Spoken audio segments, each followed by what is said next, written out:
Oh, there's a restaurant in the village, and we go down there sometimes, usually on a Friday for supper, and sometimes they'll say, oh, here's the cat lady coming.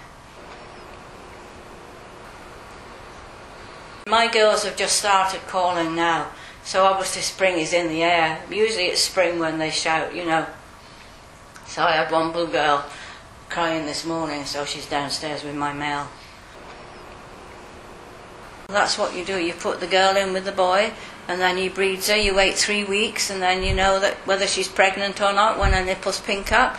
And then when the babies are born, then you keep them isolated from the rest of the cats because they've got no immunity. Oh yeah, they shout, they scream. I just have the two, the Brits and the Chartreux, that's all. That's a British semi-long hair. They come in every colour you can find a cat.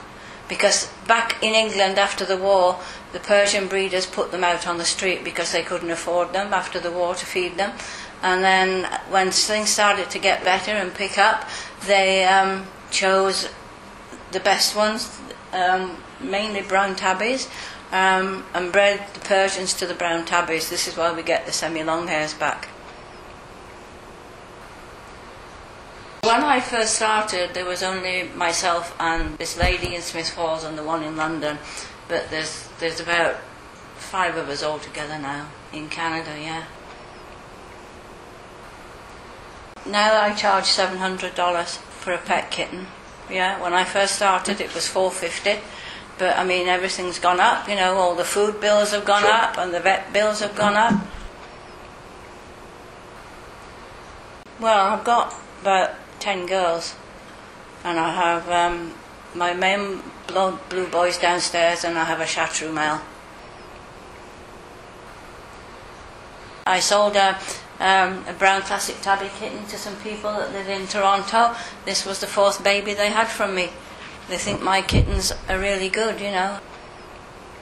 If they don't want to drive all the way up here from Toronto, we meet them in on Highway 7 at Tim Hortons, you know. And it's halfway. I have a lady down in Niagara Falls, she had one from me. I've sent them all over the world. I've sent them to Hong Kong and down into the States. I've sent them to Los Angeles and California. Yeah. People like them. They're friendly, or they're affectionate. It's like having a little dog. They follow you around whatever you're doing, you know. They like to help. When I come home with the groceries, put them down on the floor there, they're all in the grocery bag. What have you got, Mum? I used to go with this lady, we used to travel together.